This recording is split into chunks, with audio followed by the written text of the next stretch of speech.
কলিকাতা বিশ্ববিদ্যালয়ে BA fifth সেমিস্টারের সকল ছাত্রছাত্রী, তোমাদের যাদের ইতিহাস সাবজেক্টে পাস কোর্সে রয়েছে, অর্থাৎ হিস্টোরি এসইসি A2 পেপারটি তোমাদের যাদের রয়েছে, তোমাদের জন্য আজকের এই ভিডিওটি খুবই গুরুত্বপূর্ণ হতে চলেছে।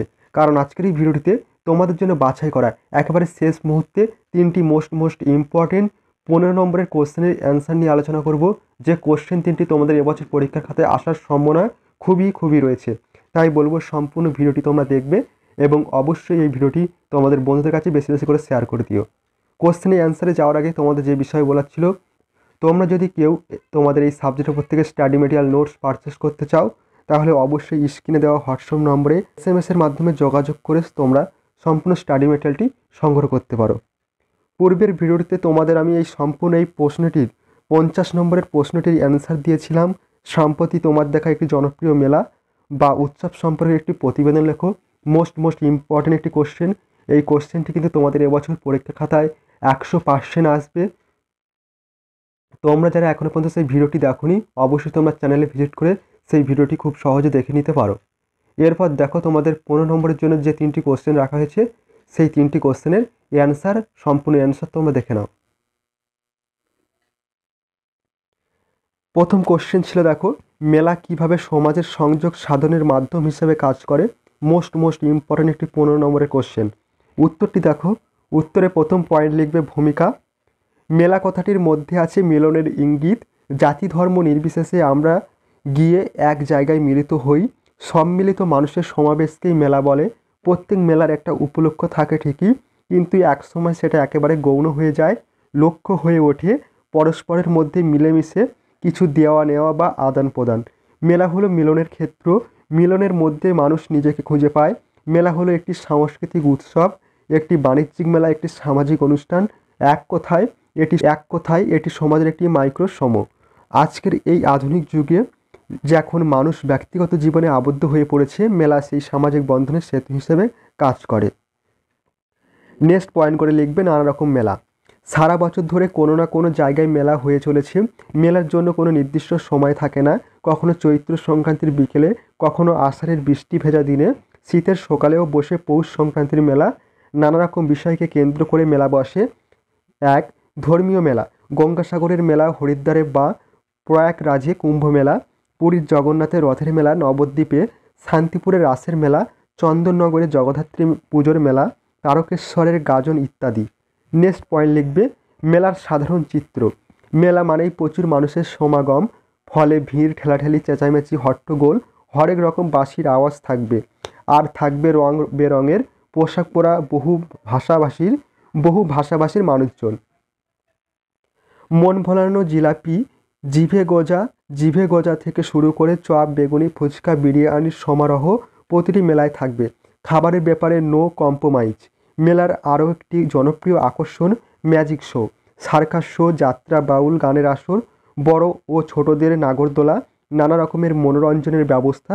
এছাড়া প্রয়োজনীয় জিনিসপত্রের দোকান, ঘর সাজানোর জিনিসপত্র থাকে।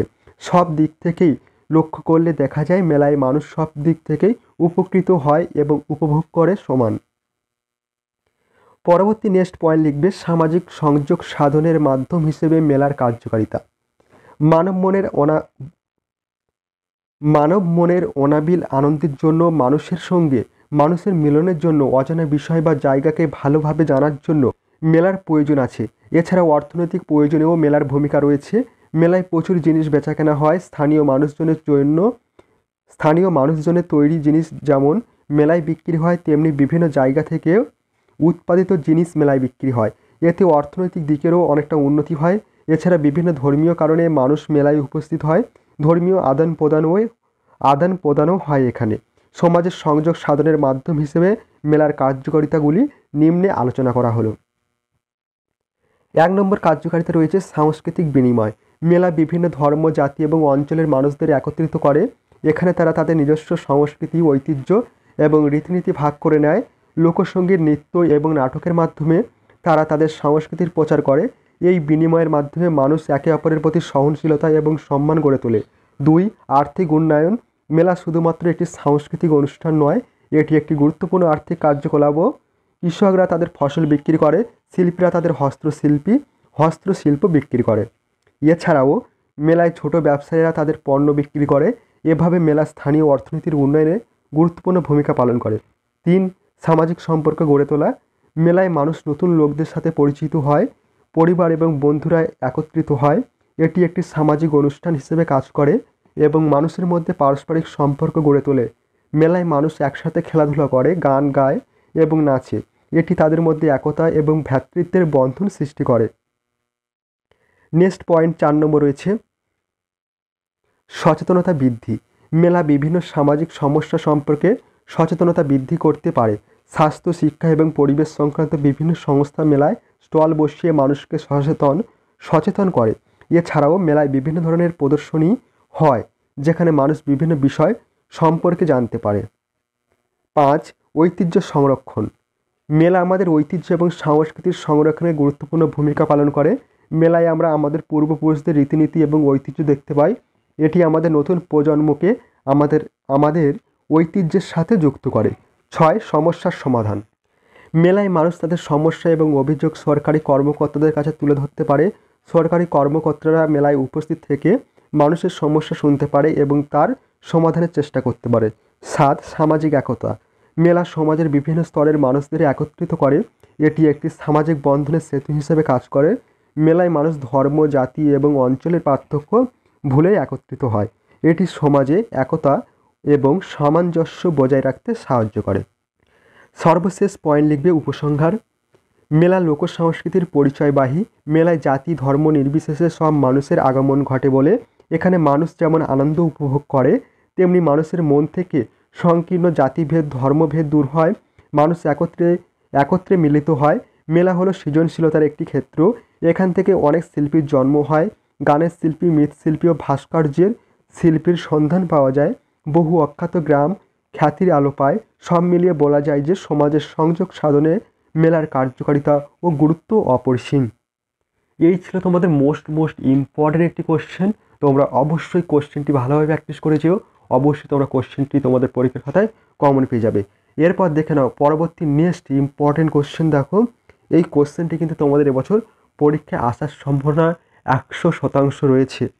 একজন ভারতীয় ব্যক্তিত্ব সম্পর্কে আলোচনা করো যার ভারতের নারীর ক্ষমতায়নে অবদান অনস্বীকার্য। ভেরি ইম্পর্টেন্ট একটি 15 নম্বরের কোশ্চেন। দেখো উত্তরটি দেখো, উত্তরে বলা হয়েছে ভূমিকা। প্রথম পয়েন্ট, ভারতের নারীর ক্ষমতায়নে অবদান রাখা একজন অন্যতম ব্যক্তিত্ব হলেন ইন্দিরা গান্ধী। ইন্দিরা গান্ধী ভারতের প্রথম এবং একমাত্র মহিলা প্রধানমন্ত্রী হিসেবে দেশের রাজনৈতিক দৃশ্যপটে এক অনন্য অবস্থান দখল করেছিলেন। একজন মহিলা হিসেবে তিনি ভারতের প্রথম মহিলা প্রধানমন্ত্রী হিসেবে ইতিহাসের স্বর্ণাক্ষরে লিপিবদ্ধ হয়েছেন। তার শাসনামলে নারীর ক্ষমতায়নের দিকে বেশ কিছু উল্লেখযোগ্য পদক্ষেপ নেওয়া হয়েছিল। প্রথম দেখো বলা হয়েছে প্রারম্ভিক জীবনে ও রাজনৈতিক যাত্রা। প্রারম্ভিক জীবন ও রাজনৈতিক যাত্রা। ইন্দিরা গান্ধী জন্মগ্রহণ করেছিলেন ভারতের প্রথম প্রধানমন্ত্রী জওহরলাল নেহরুর কন্যা হিসেবে। তার শৈশব থেকে রাজনীতি তার জীবনের অবিচ্ছেদ্য অংশ ছিল। তিনি ছোটবেলা থেকে তার পিতার রাজনৈতিক কর্মকাণ্ডে সক্রিয়ভাবে অংশগ্রহণ করতেন। 1966 সালে জওহরলাল নেহরুর মৃত্যুর পর ইন্দিরা গান্ধী ভারতীয় জাতীয় কংগ্রেসের সভাপতি নির্বাচিত হন এবং পরবর্তী ভারতের প্রধানমন্ত্রী হিসেবে শপথ গ্রহণ করেন। তিনি ভারতের দ্বিতীয় দীর্ঘতম মেয়াদে প্রধানমন্ত্রীর দায়িত্ব পালন করেন। নেক্সট পয়েন্ট দেখো নারী ক্ষমতায়নে তার অবদান দেখো। ইন্দিরা গান্ধী কেবল একজন রাজনীতিবিদই ছিলেন না, তিনি ছিলেন একজন দূরদর্শী নেত্রী। তিনি ভারতীয় সমাজে নারীদের অবস্থান উন্নয়নের জন্য বিভিন্ন উদ্যোগ গ্রহণ করেছিলেন। তার শাসনামলে নারীদের শিক্ষা, স্বাস্থ্য এবং সামাজিক সুরক্ষা নিশ্চিত করার জন্য বেশ কিছু প্রকল্প হাতে নেওয়া হয়। সেগুলি নিম্নে আলোচনা করা হলো। 1 নম্বর দেখো বলা হয়েছে নারীদের রাজনীতিতে অংশগ্রহণ। ইন্দিরা গান্ধীর নেতৃত্বে নারীদের রাজনীতিতে অংশগ্রহণের সুযোগ বৃদ্ধি পেয়েছিল। তিনি অনেক নারীদের রাজনৈতিক দলের বিভিন্ন পদে দায়িত্ব দিয়েছিলেন এবং তাদেরকে স্বাধীনভাবে কাজ করার সুযোগ করে দিয়েছিলেন। 2 নম্বর বলা হয়েছে শিক্ষার প্রসার। ইন্দিরা গান্ধী মনে করতেন শিক্ষাই মহিলাদের সবচেয়ে বড় শক্তি। তিনি মহিলাদের শিক্ষার হার বাড়াতে বিভিন্ন উদ্যোগ গ্রহণ করেছিলেন। গ্রামীণ এলাকায় মেয়েদের জন্য বিশেষ শিক্ষা প্রকল্প চালু করা হয়। 3 স্বাস্থ্য। তিনি নারীদের স্বাস্থ্যের উপর বিশেষ গুরুত্ব দিয়েছিলেন। গ্রামীণ এলাকায় নারীদের স্বাস্থ্যসেবা পৌঁছে দেওয়ার জন্য বিভিন্ন কর্মসূচি গ্রহণ করা হয়েছিল। 4. নারীদের অর্থনৈতিক স্বাধীনতা। নারীদের অর্থনৈতিকভাবে স্বাধীন করার জন্য তিনি বিভিন্ন উদ্যোগ গ্রহণ করেছিলেন, যেমন গরিব হটাও কর্মসূচির মাধ্যমে দেশের দরিদ্র জনগোষ্ঠীর, বিশেষ করে গ্রামীণ নারীদের জীবনযাত্রার মান উন্নয়নে জোর দেওয়া হয়েছিল। এই কর্মসূচির মাধ্যমে নারীদের ক্ষুদ্র ও কুটির শিল্পে অংশগ্রহণ বাড়ানোর চেষ্টা করা হয়েছিল। নেক্সট 5 নম্বর বলা আছে বৈবাহিক বয়স। নারীদের বৈবাহিক বয়স বাড়ানোর মতো সামাজিক সংস্কারের দিকেও তিনি পদক্ষেপ গ্রহণ করেছিলেন। 6. সামাজিক সুরক্ষা। ইন্দিরা গান্ধী মহিলাদের সামাজিক সুরক্ষা নিশ্চিত করার জন্য বিভিন্ন আইন প্রণয়ন করেছিলেন। বিধবা এবং একাকী মহিলাদের জন্য বিশেষত ভাতা এবং অন্যান্য সুযোগ সুবিধা দেওয়া হয়েছিল। 7. সামাজিক পরিবর্তন।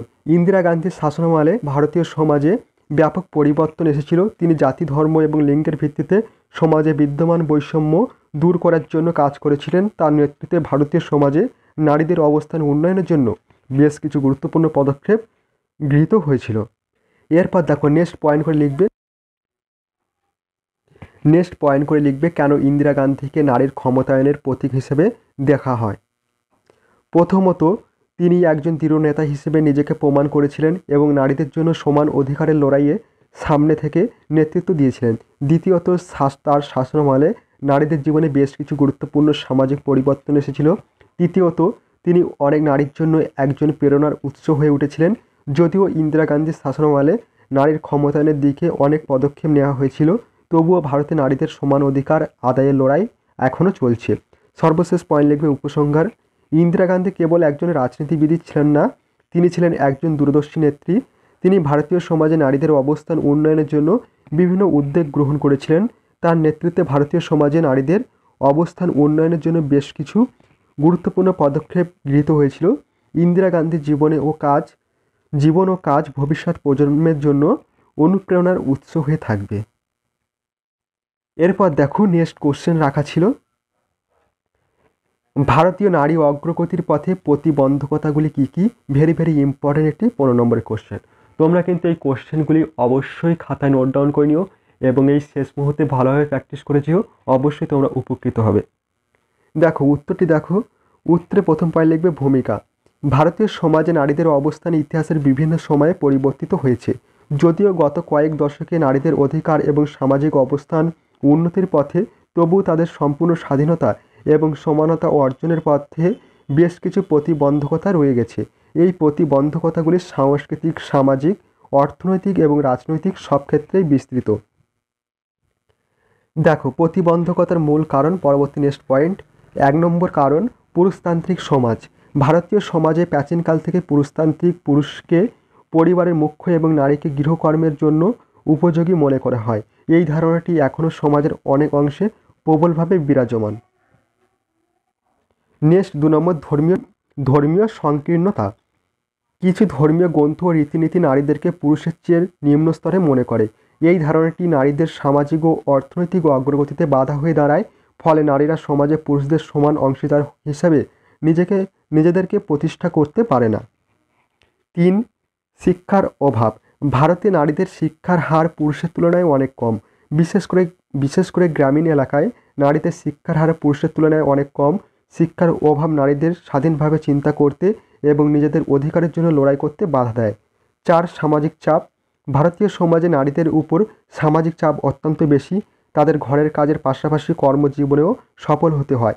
সামাজিকভাবে তাদেরকে সুন্দর, সদাচারী এবং একজন আদর্শ গৃহবধূ হতে হয়। বিয়ের বয়স, সন্তান প্রসব, স্বামী ও সন্তানদের যত্ন নেওয়া ইত্যাদি বিষয়ে সামাজিক চাপ তাদের উপর থাকে। এর ফলে নারীদের কর্মজীবন ও ব্যক্তিগত জীবনকে সামঞ্জস্য রাখতে বাধা দেয়। 5. অর্থনৈতিক নিরাপত্তাহীনতা। নারীদের জীবনে অর্থনৈতিক নিরাপত্তাহীনতা একটি বড় সমস্যা। নারীদের অর্থনৈতিক নিরাপত্তাহীনতা তাদের স্বাধীনতা কেড়ে নেয় এবং তাদের পুরুষদের উপর নির্ভরশীল করে তোলে। 6. লিঙ্গ ভেদাভেদ। কর্মক্ষেত্রে নারীদের বিরুদ্ধে লিঙ্গ ভেদাভেদ, যৌন হয়রানি ইত্যাদি সমস্যাগুলি নারীদের কাজের পরিবেশকে অস্বস্তিকর করে তোলে এবং তাদের কর্মজীবনে বৃদ্ধিতে বাধা দেয়। 7. সামাজিক কুসংস্কার। কন্যা ভ্রূণ হত্যা, যৌতুক প্রথা, বাল্যবিবাহ ইত্যাদি সামাজিক কুসংস্কারগুলি নারীদের জীবনকে ধ্বংস করে দেয়। 8. সম্পত্তির অধিকারে নারীরা পুরুষের সমান অধিকার পায় না। অনেক ক্ষেত্রে নারীদের সম্পত্তির উত্তরাধিকার থেকে বঞ্চিত করা হয়। নেক্সট দেখো প্রতিবন্ধকতার প্রভাব। প্রথমত, নারীদের স্বাস্থ্যের প্রতি যথাযথ মনোযোগ না দেওয়া, পুষ্টিহীনতা, মাতৃমৃত্যু ইত্যাদি সমস্যাগুলি নারীদের জীবনকে হুমকির মুখে ফেলে দেয়। দ্বিতীয়ত, শিক্ষার অভাব নারীদের সামাজিক ও অর্থনৈতিক উন্নয়নে বাধা দেয়। চতুর্থত, নারীদের কর্মসংস্থানের হার পুরুষের তুলনায় অনেক কম, ফলে নারীরাও অর্থনৈতিকভাবে নির্ভরশীল হয়ে পড়ে। পঞ্চমত, নারীদের সামাজিক অবস্থান পুরুষের তুলনায় নিম্ন স্তরের, তাদের মতামতকে গুরুত্ব দেওয়া হয় না এবং সিদ্ধান্ত গ্রহণে তাদের অংশগ্রহণ কম। ষষ্ঠত, নারীদের বিরুদ্ধে ঘরোয়া হিংসা, যৌন হয়রানি, ধর্ষণ ইত্যাদি অপরাধগুলি নারীদের জীবনকে অসুরক্ষিত করে তোলে। সর্বশেষ পয়েন্ট, উপসংহার। ভারতীয় নারী অগ্রগতির পথে যেসব প্রতিবন্ধকতার সম্মুখীন হয় তা দূর করার জন্য সরকার, সমাজ এবং প্রতিটি ব্যক্তির যৌথ প্রচেষ্টার প্রয়োজন। শিক্ষা, সচেতনতা বৃদ্ধি, আইনের কঠোর প্রয়োগ, সামাজিক পরিবর্তন ইত্যাদির মাধ্যমে নারীদের অধিকার সুরক্ষিত করা এবং তাদের সম্পূর্ণ স্বাধীনতা ও সমানতা অর্জন করা সম্ভব। এই ছিল তোমাদের সম্পূর্ণ কোশ্চেন তিনটির অ্যান্সার। মোস্ট ইম্পর্টেন্ট এই কোশ্চেন তিনটি তোমরা অবশ্যই পরীক্ষা যাওয়ার আগে ভালোভাবে প্র্যাকটিস করে যেও। অবশ্যই তোমরা কোশ্চেন তিনটি তোমাদের পরীক্ষা খাতায় কমন পেয়ে যাবে এবং অবশ্যই তোমরা উপকৃত হবে। ভিডিওটি আজ এই পর্যন্ত। তোমাদের সকলের পরীক্ষা ভালো হোক সেই কামনা করি।